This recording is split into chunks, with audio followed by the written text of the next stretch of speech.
Hi everyone, Mike here, and this is the 2015 edition of the Acer Aspire S7, also called the S7-393. Acer haven't been too creative with their ultrabooks lately, and while other manufacturers have been pushing out several new models each year, they mostly stuck with this single Aspire S7 series. Very little has changed on this latest version as well, which is basically last year's model with Broadwell U hardware and an upgraded Wi-Fi module. That's why on the outside the S7-393 is identical to its predecessor. Glass, metal and matte plastic are used for the entire case, and the laptop still comes in a white and silver color scheme, which makes it rather special as there are only few other white ultraportables out there. It also makes it a bit too flashy for my personal liking, especially with that backlit Acer logo on the hood that glows in the dark.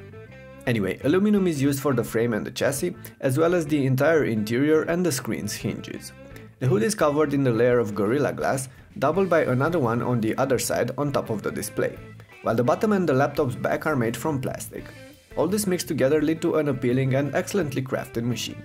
The laptop is also very sleek, in fact it's slimmer than most other 13-inchers out there. But it has a pretty large footprint as showcased by the bezels around the display, especially when you put it next to the recently released Dell XPS 13. And it's not incredibly light either, tipping the scales at around 2.9 pounds. So the truth is, while the S7 remains a beautiful ultrabook, it's less impressive today than it was when this design was first unveiled several years ago. However, my biggest gripe with the S7's design are its very sharp metallic edges that will often bite our fingers. Even opening the lid can be a bit of an adventure if you get in contact with the inner edge around the display. Some of you might say I'm making a big deal out of nothing, but I'm just used to more friendly designs. Now, with that out of the way, let's talk about the practical aspects. The laptop sits well on the desk, despite resting on some of the teeniest rubber feet I've ever seen. One can even lift the screen with a single hand to about 90 degrees or so, because beyond that the hinge stiffens and you'll need both hands to push the screen further back, which by the way goes completely flat to more than 180 degrees, but it does not convert. Once you lift the screen, you'll notice the laptop's interior cut from a single piece of metal, which offers plenty of space for the keyboard, trackpad and a fairly roomy palm rest area. On the edges you'll find the I/O, with two USB 3.0s, a card reader, full-size HDMI and a special connector that looks like mini DisplayPort, but it's actually something called an Acer converter port, and it's meant to take the adapter included in the pack, which offers VGA output, an extra USB 2.0 and a fast Ethernet port. Moving on, the S7 that we're reviewing here comes with a 2560 by 1440 pixel IPS touchscreen display, which is one of the better ones you'll find on a 13-inch ultrabook these days. In fact, it's the same screen that was available on the previous Aspire S7-392 models.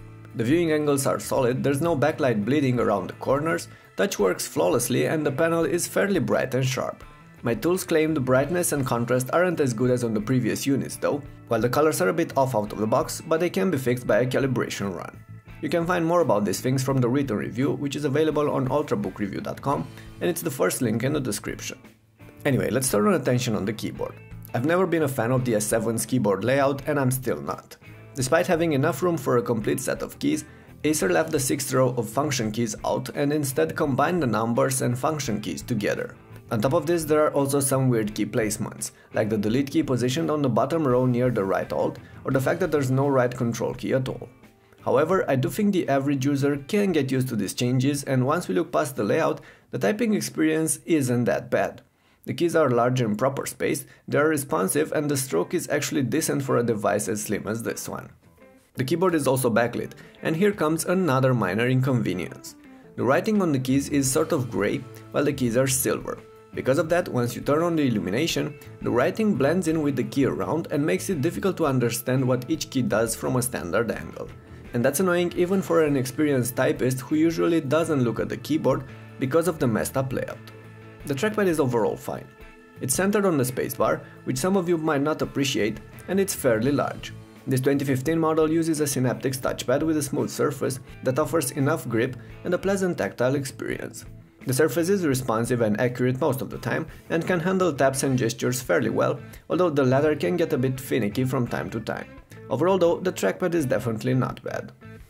Okay, like I mentioned in the beginning, the Aspire S7-393 is only a novelty on the inside, and unfortunately that's the part I couldn't properly test on this review model, which is an early pre-production version and whose performance was hindered by the immature drivers available at this time.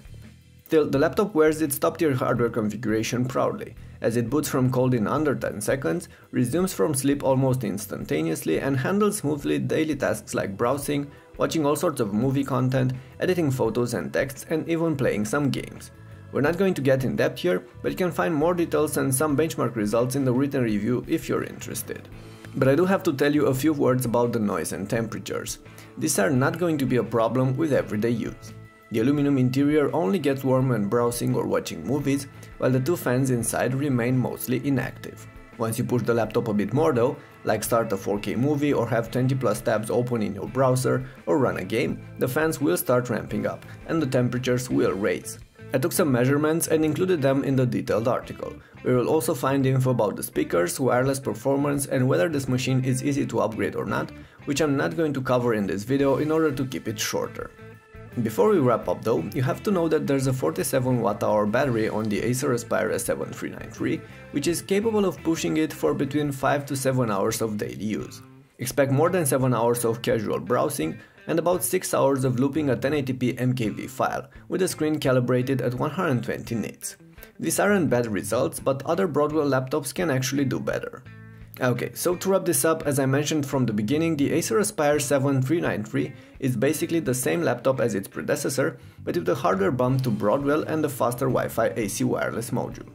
The new platform translates in a slight performance boost and maybe 30 to 16 minutes of longer runtimes in certain cases, which are only minor upgrades from the previous models.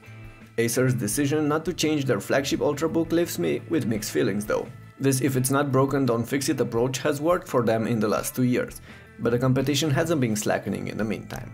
Still, even so, the 2015 edition of the Aspire S7 remains one of the best premium 13-inch ultrabooks on the market, and there's really nothing majorly wrong about it.